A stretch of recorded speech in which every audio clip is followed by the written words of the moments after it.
좋습니다. 다음은 윤청현 의원님 질의해 주시기 예, 바랍니다.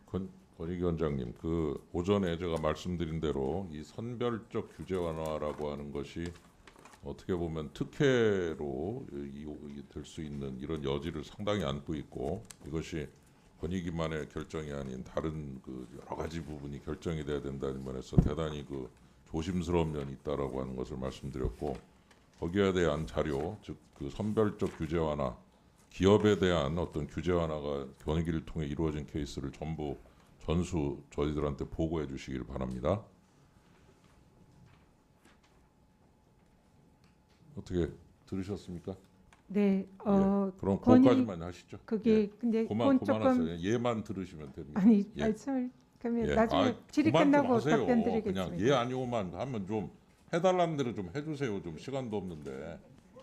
왜 이렇게 왜 이렇게 그 저 질척거리십니까? 좀 깔끔하게 하십시다. 그러니까 발언이 그렇잖아요. 발언이 왜 그러세요? 제가 오죽하면 이런 얘기를 하겠습니까? 저 시간 좀 중단해 주세요. 네, 깔끔하게 해달라고 한 얘기입니다. 그 정도로 하시죠. 네, 깔끔하게 좀 하세요. 예 아니요 그럼 예라고 하면 되잖아요. 정말. 질의하세요. 장민식 처장님께 여쭙겠습니다. 막 말이 헛나오네요. 그래 죄송합니다. 그 본 대상자 참전 명예훼손 아까 존경하는 윤상현 의원님께서도 말씀해 주셨는데 이게 계속 돌아가시는 바람에 계속 줄어들고 있잖아요. 그렇습니다. 예, 이렇게 계속 줄어드는데 예산이 또 계속 줄이는데 좀 어떻게 예산을 좀 동결하던가 좀 줄이는 속도를 줄이면은 작년보다 줄이지만 1인당 액수는 오히려 증가시킬 수 있는 여지가 있지 않겠습니까? 그렇습니다. 예, 그래서 한번 그런 한번 그 운용의 묘를 발휘하셔가지고 예산을 좀 줄이는 속도를 상당히 완화시키면 오히려 이분들 한 분 1인당 돌아가는 거는 조금 늘어날 수가 있고 물가상승률 플러스 알파까지 갈 수 있지 않느냐. 그렇습니다. 그러면은 돌아가실 때가 된 많은 분들이 예. 인생의 말년에서 좀 국가가 좀 그나마 이렇게 좀 어려울 때 챙기고 있다는 그런 느낌도 들고 여러 가지 의미에서 그리고 국가 예산 부담은 어차피 조금씩 줄고 있으니까 예. 줄이는 속도를 좀 이렇게 화끈하게 팍팍 내리지 마시고 예. 조금 이렇게 완만하게 가시면은 좀 잘 이거를 만들 수 있지 않겠는가. 그래서 지급 대상자가 줄어든 만큼 수당 단가 인상 여력이 생기는데 그거를 그냥 내버려 두지 마시고 예. 제대로 좀 인상률을 상승시키는 뭐 이런 의원님 말씀에 전적으로 동감이고 말씀하신 바와 같이 지금 6.25 참전 분들은 평균 연령이 90세 이상이고 또 월남 참전 분들도 뭐 74, 5세이기 때문에 그 속도가 대단히 빠릅니다. 돌아가신 속도가. 그래서 말씀하신 대로 그 단가 인상을 통해서 그 좀 총예산 줄인 속도를 줄일 수 있도록 그리고 예를 들면 70세가 넘으신 분에 대해서는 또 뭐 80세가 넘으신 분에 대해서는 좀 이렇게 또 따로 이렇게 해가지고 어떤 그 스텝을 만들어가지고 그 구간에 들어가면 더 인상률이 높아지거나 하는 방법을 통해서 인생의 말년에 좀 많은 혜택을 보실 수 있도록 최대한 좀 한번 그 아이디어를 내보시면 어떨까 하는 생각이 듭니다. 뭐 적극 검토하겠습니다. 서비스라고 표현하면 좀 그렇습니다만은 일률적인 것이 아니라 좀 그런 식으로 탄력적으로 그렇게 대응을 할 수 있도록 하겠습니다. 그 다음이요.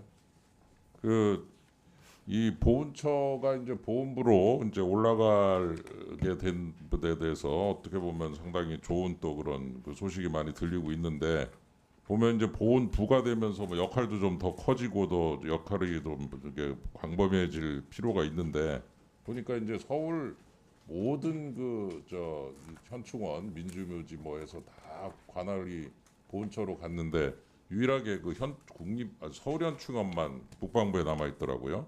근데 그 좀 자료를 보니까 여러 가지 면에서 이런 그 부분이 그 전체가 통일되게 관리가 되면 훨씬 더 그 효율적인 측면이 있지 않는가 이런 측면도 있고 그다음 방문객 수 같은 경우도 대전 논총원 같은 경우에 더 크고 그래서 지금 이제 이런 논의가 이제 조금 민감한 부분이 있을진 모르지만 크게 보면은 이 서울현총원 더 이상 이제 들어올 자리도 없고 관리만 되고 있는데 이런 부분에 대해서 이 보훈처가 좀 더 아이디어를 내고 전체를 통합해서 관리할 수 있는 여지가 있는지 또한 그런 아이디어들이 가진 의미는 어떤지 한번 좀 말씀 좀 주시기 바랍니다.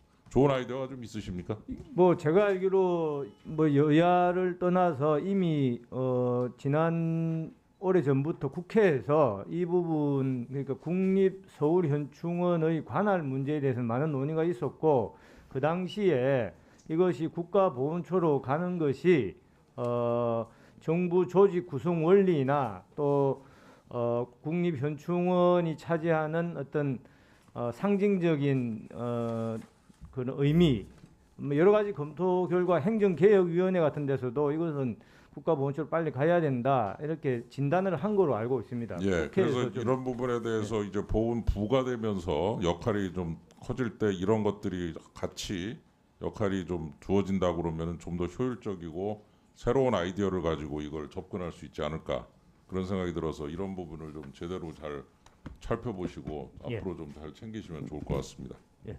적극적으로 검토하고 하나만 말씀드리고 싶은 것은 그 국립묘지라는 것이 단순히 묘지에 그치는 것이 아니라 정말 나라를 위해서 희생하고 헌신한 분들 예우하면서 이것이 문화공간으로 되어야 된다.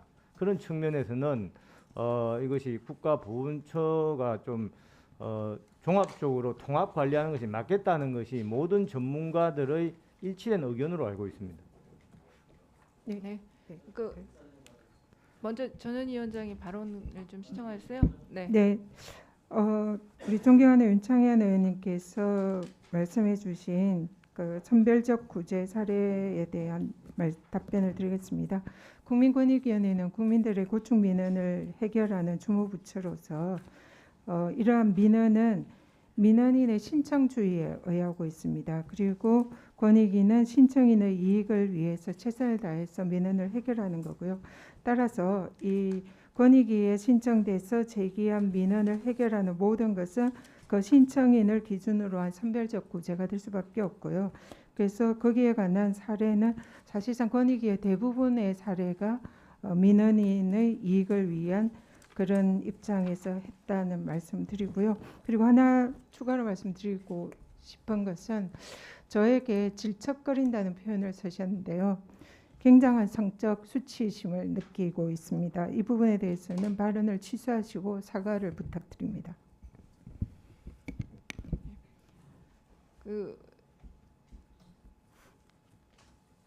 네. 먼저 그러면 강병원 의원이 발언까지 하고 네. 이 질척거린다라는 표현이 과연 지금 여기에 적합한 상황에서 나올 말인지 잘 모르겠어요. 이 표현이 어떤 뜻이냐면요. 사람과의 관계에서 일방적으로 달라붙는 모습을 표현한 말이고요. 이미 헤어진 연인 관계에서 미련을 버리지 못하고 매달리는 모습 등을 의미하는 걸로 쓰이는 표현입니다. 과연 전현희 위원장의 답변 태도에 대해서 우리 동료 의원께서 쓰실 수 있는 표현인지 대단히 부적절한 표현을 사용하신 게 아닌가라고 생각이 듭니다. 그렇기 때문에 전현희 위원장께서도 성적 모욕감을 느꼈다고 말씀하신 것 같은데 저는 우리 정무위가 좀 이런 적절치 않은 표현들에서 좀 벗어나서 충분히 국정감사를 저는 할 수 있다고 생각합니다. 그리고 또 하나 저도 뭐 국회의원 몇 번 하지는 않았습니다만 제가 배웠던 이 질의응답 시간이라는 것은 일문일답을 원칙으로 하는 겁니다. 자기 주어진 시간 내에 피감 기관의 장에게도 충분히 발언할 기회를 줘야지 예 아니요라고 답변하라고 다그치는 것만으로 이렇게 돼서는 피감 기관의 무슨 장이 이 자리에 무슨 검사실 취조실에 불려온 무슨 범죄 피의자가 아니지 않습니까?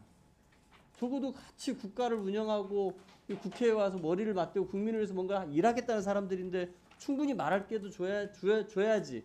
그래서 일문일답이라는 거를 국회 이 회의 운영에서는 원칙을 하고 있는 것입니다. 이렇게 강압적인 태도를 하는 것은 저는 서로에게 좋지 않다라고 생각합니다. 이런 부분들 좀 유념해서 회의가 진행될 수 있도록 위원장께서는 좀 충분히 위원들께 숙지시켜 주십시오. 예. 잠깐만. 일단 윤창현 의원님한테도 먼저 발언권을 드리겠습니다. 그럼. 예. 다른 분 하실 말씀 있으면 듣고서 아니 제가 이건 또 위원장으로서 지금 질척거린다는 표현은 제가 봐도 문제가 있는 표현으로 보입니다. 그래서 그것은 공식적으로 윤창현 의원님께서 사과하실 필요가 있지 않나 생각이 듭니다. 네. 드리겠습니다. 네. 우선 그 예스와 노로 대답하라고 하는 것은 뭐 저만 그런 게 아니고 다른 의원님들도 많이 그런 경우를 봤기 때문에 제가 그런 그 부분에 대해서 얘기를 드렸고, 두 번째는 성적인 의미를 부여한다라고 하는 면에 대해서는 뭐 제가 더 이상 할 말이 없고요. 그런 의미 전혀 아니었습니다. 아까 말씀드린 대로 깔끔하다의 반대말로 썼습니다. 그러니까 그런 부분을 이렇게 자꾸 끌어들여 가지고서 전혀 의도하지 않은 의미를 부여하시고 거기다가 또 질책을 하신다면은 저도 뭐 더 이상 할 말은 없고요. 깔끔하다의 반대말이었다는 말씀을 드리고 전혀 성적인 의미는 아니었다는 것을 분명하게 말씀드리고, 위원장님께서 만일 그 부분에 대해서 저한테 이렇게 문제를 삼으신다면 그렇게 오해 소지가 있었던 그 부분에 대해서는 유감의 뜻을 전합니다. 네, 저한테 사과하실 필요는 없고요. 어쨌든 상대방이 전현희 위원장이니까 전현희 위원장님께 그것은 깔끔하게 정말 윤창현 위원님이 사과를 해주시면 좋겠습니다. 네. 유감의 뜻을 전합니다. 전혀 그런 뜻이 아니었고요. 깔끔하다의 반대말로 썼습니다. 더 이상 확장되는 걸 원하지 않고 또 더 이상 확장되는 부분에 대해서는 제가 유감의 뜻을 전합니다. 이용우 의원님. 네. 성인지 감수성에 관련돼서는 의도가 중요한 것이 아니고 받아들이는 사람의 감성에 의해서 판단하는 것입니다. 항상 정치인의 발언은 본인의 의도가 중요한 것이 아니고 국민들이 어떻게 받아들이느냐, 이 문제이고, 지금 권익위원장께서 요청했었던 내용은 그 내용입니다. 그렇기 때문에 의도가 그게 아니었다는 것은 정확한 답변이 아니라고 전 지적하고 싶습니다. 또 얘기하시겠어요? 네. 하지 말라는 얘기예요. 그러면 의도가 아니었다는 말을 또 해야죠. 그리고 유감의 뜻을 전합니다. 그러니까 그 말을 또 할 수 있다고 봅니다. 제 뜻이 그게 아니었다는 것, 그 얘기도 못 하나요? 전현희 그 위원장님 얘기는 할 수 어떻게- 있다고 생각하고, 제가 그것이 더 이상 확장돼서 뜻이 전달된 부분에 대해서는 제가 유감의 뜻을 표합니다. 전현희 위원장님 사과를 받아들이시겠습니까? 네. 어쨌든 이것은 전현희 위원장님의 그 의사가 굉장히 중요할 것 같습니다. 네. 예, 아니오로 답변을 하라고 하셔서 간단하게 제가 답변을 언급을 한 것이 깔끔하지 못하고 질척거린다라는 표현을 쓴 거에 대해서는 좀 굉장히 유감으로 생각합니다만, 윤창현 의원님께서 유감의 뜻을 표현을 하셨기 때문에 사과를 하신 걸로 알고 받아들이겠습니다. 알겠습니다.